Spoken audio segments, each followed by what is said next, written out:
Today we're going to be doing something special and analyzing and implementing our own interpretation of the automations that Ben Bohmer does on his lead chordy synth that keeps things super exciting throughout the track.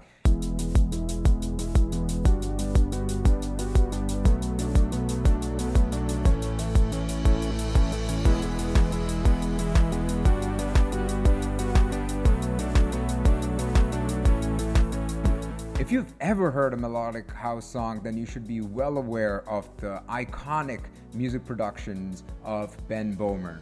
What makes this guy so special? Well, besides his circle set, which just left a lot of people out of breath, having racked up over 28 million views, Ben Bohmer is a master of using the least amount of instruments possible while having the most amount of emotional experiences portrayed in a song. The speciality of Ben is that he just takes this one synth that he has, that's his lead synth, and then he automates it in so many subtle ways to make sure that throughout the song, even though you're listening to the same exact instrument, you are so engaged and you also have tension and release in the whole song. So as you see here, there is the chord progression of the track Breathing by Ben Bohmer and Niels Hoffman. And I figured out these chord progressions by using this chord analysis technique that I teach in this free webinar that is going to happen in the near future. So make sure to sign up in the description below. And I will show you how you can analyze the chord progressions of any song in any electronic music genre. So let's listen to it with the piano.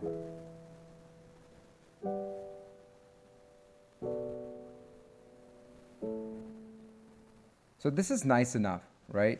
And I know that Ben Bohmer usually uses a chord synth, which generally is sawy. And I recreated the synth with Diva. So you can listen to it with the synth here.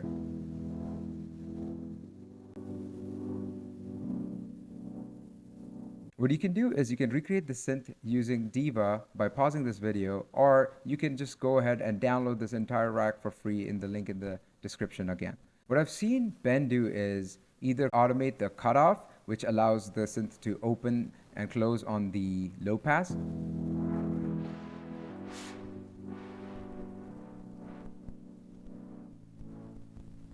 Next thing he has automated is the envelope.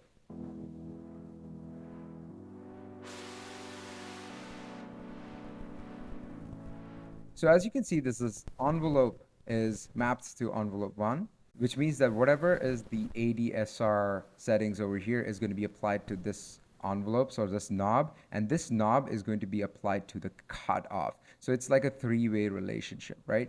It's different from just automating the cutoff because what it does is it adds a little bit of a stabby part to the start of the song just because our attack is low.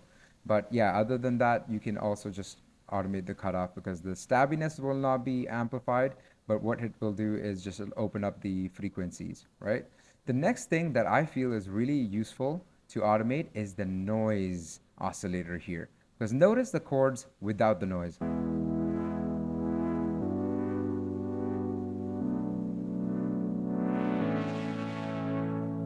It's nice, but what noise does, it really creates tension. So if you're using noise automation in a breakdown, a build up, then it just like adds so much energy to the track. So let's open the cutoff a little bit.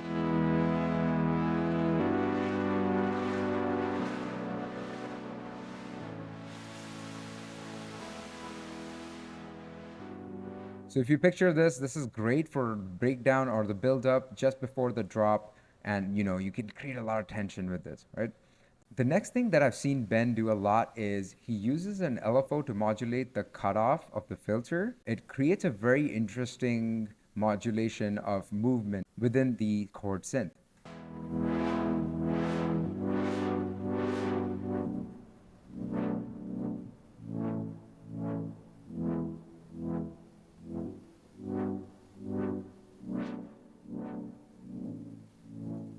Now the LFO can be controlled with these selected knobs, right? So the LFO is controlled by these knobs, and the things that I like to change within the LFO is either the rate, which is what I like to automate, and then the waveform, because the waveform decides how the automation is going to sound. And I like the saw down, because the saw down option allows you to make it a very stabby LFO stuff. This is something you might have heard in even melodic techno, etc.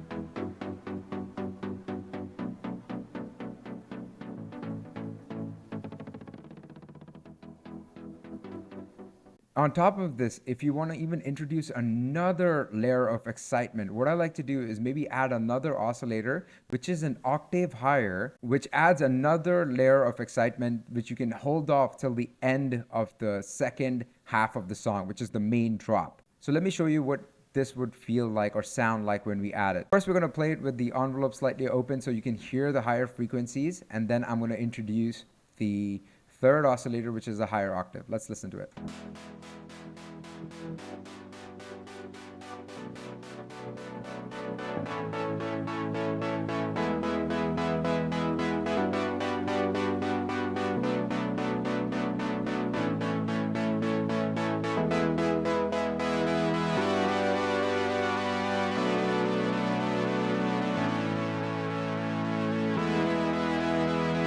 What I like to do with my higher octave oscillator is detune it a little bit, just so that I can create this analogy sound, which almost sounds like, you know, the imperfections make it even better as a synthesizer. So let's listen to it.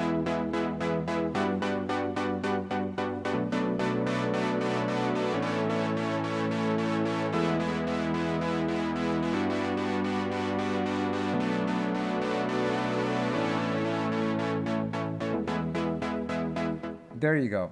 And that's as simple as it gets. So now, in terms of automation, how do we automate this stuff to make sure that the track has very interesting movement throughout it?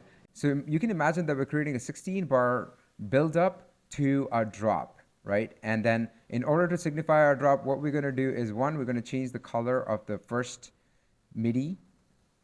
And this is going to be the breakdown. And then this drop is going to be a little darker. Let's make it thing, and then we can add a kick drum as well to make sure that we can kind of distinguish the energy levels when the drop comes in. Now, as you can see, I've loaded the Ben Bohmer breathing kick, which is something that is actually part of my Ben Bohmer pack that you can download through my Gumroad in the link in the description below as well. Now, in terms of automation, there's a very clear intention about it. Ben Bohmer is very subtle. So you want to bring down the energy of the track to very low energy during the breakdown, where we slowly open things up to create excitement and then go into the drop where the tension is released. So how do we build tension? And tension comes from a lot of silence, or a lot of like subtlety and like quietness, because what's happening is in the drops the energy is really high, and then when we go into the breakdown we need to like refresh the palette of the listener, and you want to make sure that they're now feeling like they want to hear the drop again. But how do we build the anticipation towards the drop? We first lower the cutoff and we automate the cutoff in a generic way, right? So the most basic way to do it would be just going upwards like this.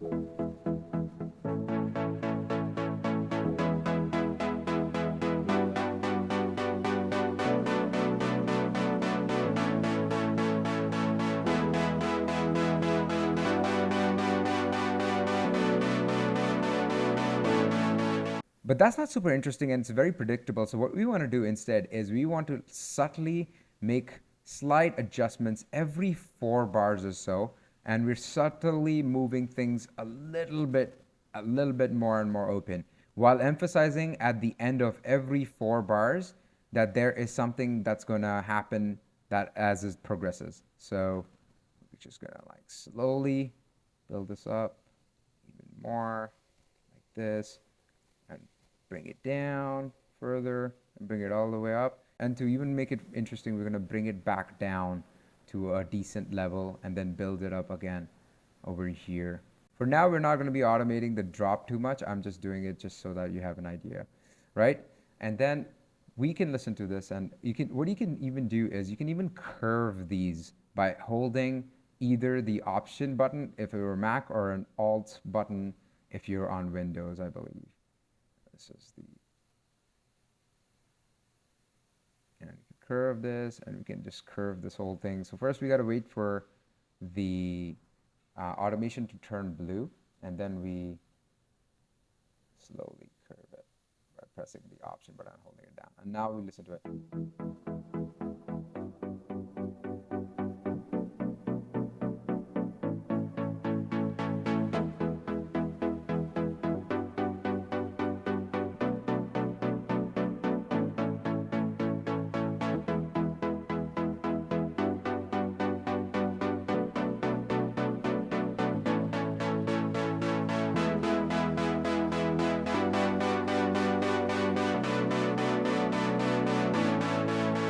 Right, that's pretty cool. Now we want to start messing with the other stuff like the envelope, right? So I have this guy over here. What we're going to do is we're going to just automate this little knob using my little macro that I've created for it, right? And I've also added macros for the LFO that, you know, it's right here, the LFO as well as the noise function right here, and the last oscillator or the higher octave oscillator right here, along with the rate, so that it's easily accessible to me. I don't have to like open Diva every single time in order for me to, you know, automate things or, you know, modulate things as, you know, as it'll speed up my workflow. So now let's do that for the envelope. We want the same slight increase energy going. So we want to slightly increase it and then bring it back down maybe, and then slightly increase it even more. Bring it back down. Now, for the filter envelope automation, what we do is we slightly open up the envelope as the song progresses or the breakdown progresses. And that's also very interesting because of the fact that we're kind of doing it in the same way that the cutoff is being done. Only thing with cutoff, we're actually being a lot more modular, whereas with the envelope, we can make it into a series of just slight opening and closing. At certain point, the envelope doesn't matter as much because the cutoff is already super open. So even the stabby sound does not make sense until we get to this point when the cutoff is low, and that's where you can hear the stabs of the individual chords as soon as they come in. So let's listen to this.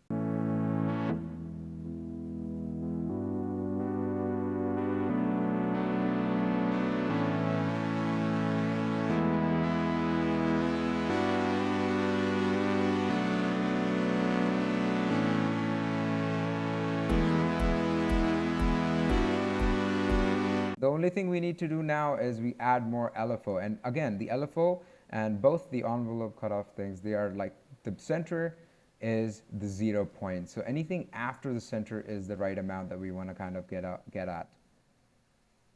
So we have this LFO and we can like just slowly increase the amount. And with the LFO, you can be a little bit more generic and just like increase the amount all the way till the end. So let's listen to this.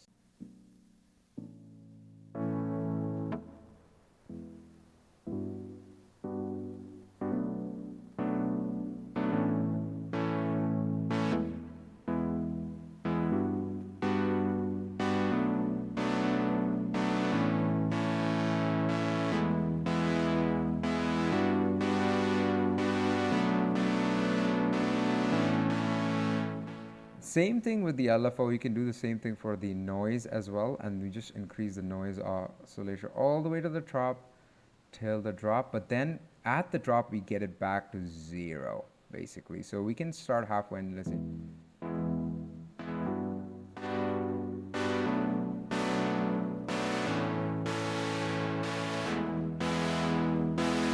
We can make it more subtle a little bit.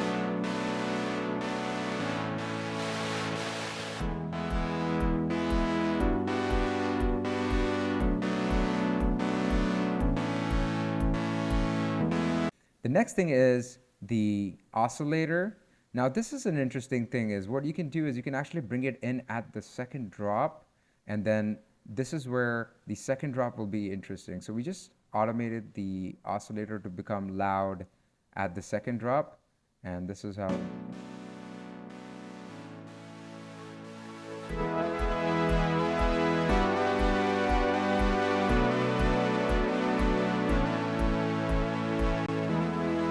right? And then over here, because of the fact that our LFO is kind of, the rate is kind of slow, what we can do is we can increase the rate to make it more interesting.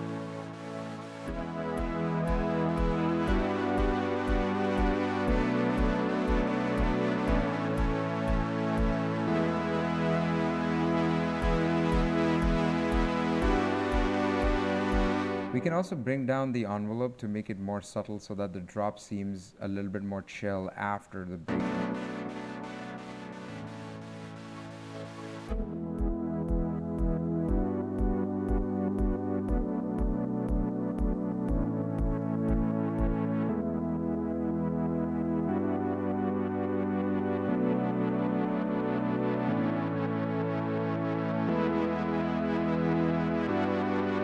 And you want to make sure that the LFO is above 50, otherwise you'll hear this weird reverse thing that's going on. And anytime you change the knobs directly and it shows this white thing, you can just click this button to re-enable automation and it saves you a lot of time.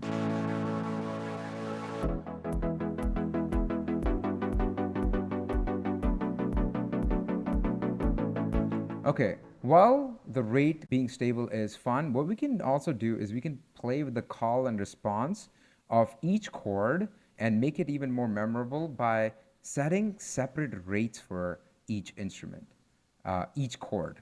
So what we could do is bring this guy down a little bit and keep it at maybe 72. I don't know what that exactly means. All I have to do is look into this guy to see how much of a rate is being modulated. And it's above 50, which is important.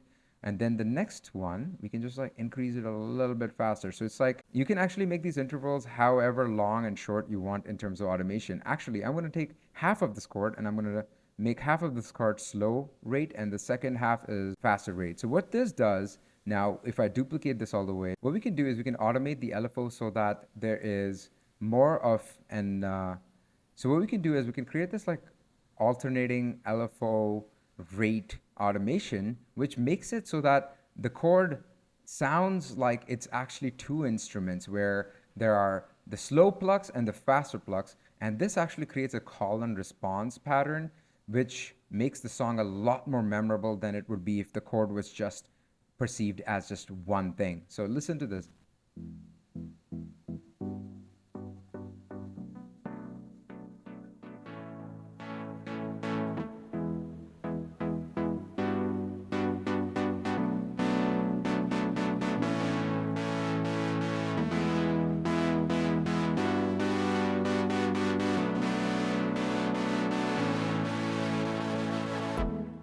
And that will give you an interesting part. And even in the drop.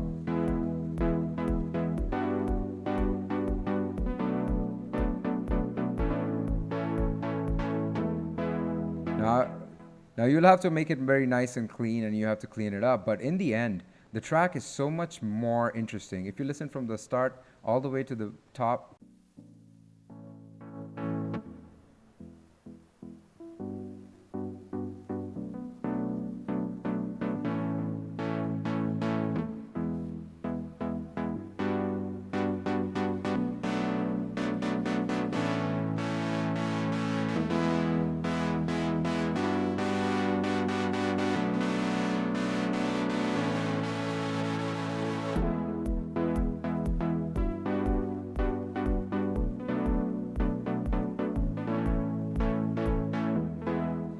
you can download this entire chord synth in the link in the description below. Also, you can join our Discord where there's a lot of really talented producers who are ready to work with other people and collaborate. So this might be your opportunity to collaborate with other really good producers in your style. Thanks for watching. I'll catch you later. Have a good one.